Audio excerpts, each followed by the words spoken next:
Welcome to all the classic car enthusiasts. Okay, I've finished this side now completely. What I'm going to do, I'll pick the camera up and show you what I've done. Done a little bit more work on the Mini, and the reason I haven't put a video up for two or 3 days is I'll take you down into the garden and show you what I've been up to.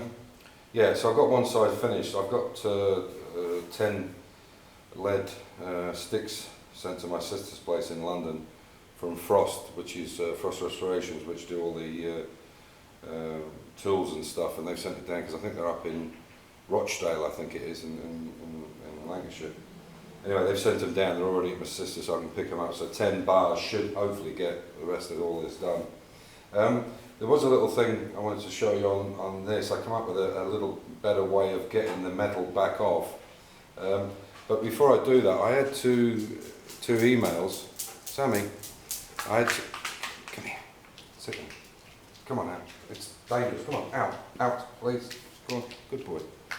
Oh, all right. Yeah, I had 2 emails. There weren't comments on the video, but I had 2 emails from 2 guys I know pretty well.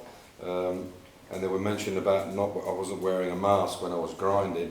The problem is you can't really narrate it when you've got a mask on. It's a bit hard to talk. But you know, lead is a real issue. But my feeling with it is, if you were doing it on a regular basis, I mean, you know, if you were doing lead loading all day long, then that's a different story. You really need a respirator. But a paper mask would be enough. But certainly something for your eyes, because the dust is extremely fine. And any dust. I mean, if you don't believe me, try grinding for half an hour or an hour without a mask on, and then blow your nose, and the dirt that you'll get out is unbelievable. And you imagine that's going down in your throat as well. Now, I'm nobody's safety officer. My feeling is that you're your own safety officer. What you do, if you go without a guard on your grinders and cutters, that's entirely up to you. I'm not here to preach to anybody, but you know, better to be safe than sorry. But Amir just had an incident in his home with a grinder that got away from him and nearly nicked his finger. It could have been deeper. So you know, it's until something happens, you don't, you know, you think, oh, I'll just do this quickly. But you know, that's exactly when it goes wrong. You know, the grinder comes off, the disc splinters, whatever. So you know, you're all your own safety officers. So, but it's a good point, especially with lead. What they've got now is they have a new one now, which is a solder which has no lead in it, but the tinning paste obviously is different as well. And I try to buy some from Frost, but unfortunately they don't have it. It's from Eastwood in America. So if you don't want the lead, you can get an alternative, but the sticks are much smaller. Anyway, I'll pick the camera up and I'll show you this, what I'm doing here. So you can see that I've actually finished this off now completely. So the whole thing is done all the way down, all the way up here. What I found was a really quite a nice technique is, if you put this on to make your edge and you clamp it in place, obviously with a load of clamps, you want it so it's really tight against there. Do your put your tinning compound on, the tinning compound, put it all on, and what you'll find is you'll get a little bit of tinning onto the piece of metal you're using as a straight edge. What you could do then is heat it, get all the tinning done correctly, and then take this off, because there's tinning compound on the edge, like you can see here. You see there's a little bit of tinning compound on the edge. And then what you do, it's just a way I found of doing it is a better way. So now if you've got all this tinning on the edge, all you do is just turn it round and put the clean edge back on, like that, you can see. Clamp it back down again, and then do your lead in. Because then what will happen is no way it can stick to this metal, because there's no tinning compound on it. And that way, when you take it away, you've got a straight edge. So that was a little technique that I found. So that's done. I just need to get the new 10 new sticks I've got for this side.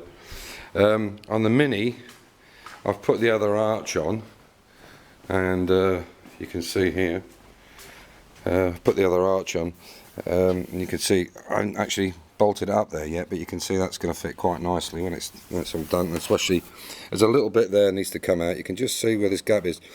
My feeling with this is, if you get the gap perfect before you put the rubber seal in, although that'll take up a lot of error, it's going to be even better. So it's not going to push the seal out in places or make it thinner or thicker in other places. You know, it'll look neat. So if you can get them on like that, and normally what you find with these guards is you'll find that there's a line on them, but I wouldn't use that. You can see that. You see that?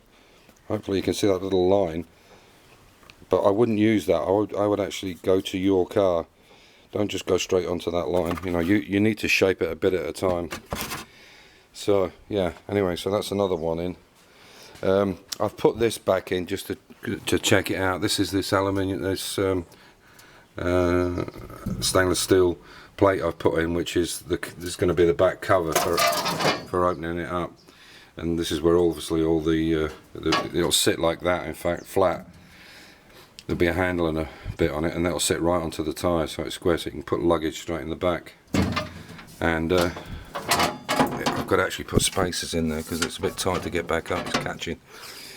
And then what we're intending to do is that the seats in the back will be the same, but they'll work on a hinge pivot on the front and a pivot on here. So as you push on them, they open up and make a box section, if you like. So you imagine the upright is here and the top is here, but you can still put gear in it, so you can sit in them or use it for the extra luggage.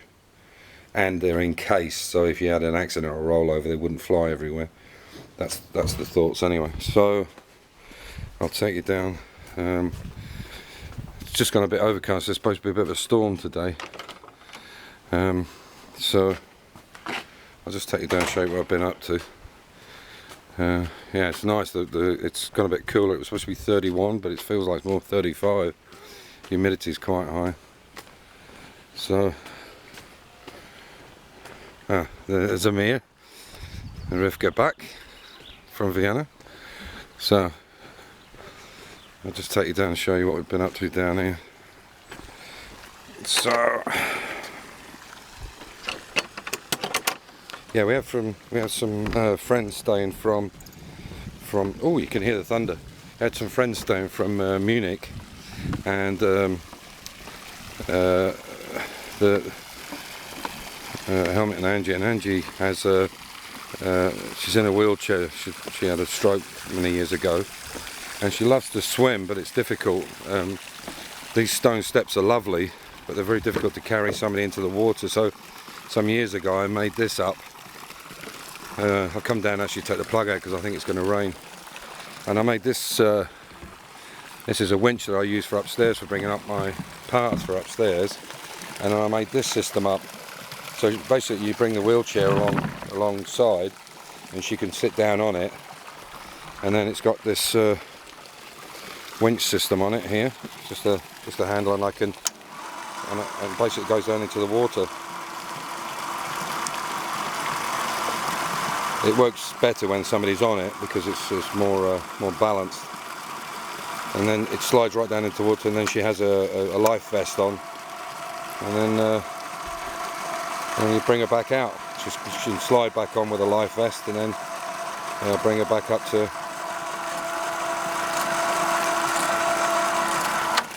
So I use this same system here for the garage, for taking stuff upstairs.